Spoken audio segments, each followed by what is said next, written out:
Hindi pwede yung ganyan, Kil. Dahil sa akin na ngayon ang mga matang ito. Ibalik mo! Paalam. Gon! Kaya mo yan! Gon! Ayos lang ako, Retsu. Retsu. Huwag mo ko sisihin kung pagtaksilan niya tayo. Ako palang gagawa nun sa kanya. Nung umatake si Uvogin. Nung kukunin ng kuya ko ang mga mata ko. Si Gon ang pumuprotekta sa akin. Tama si kuya.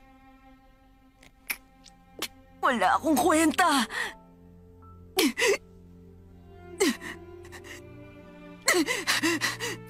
Kiluwasan ka pupunta! Wala akong karapatan maging kaibigan ni Gon.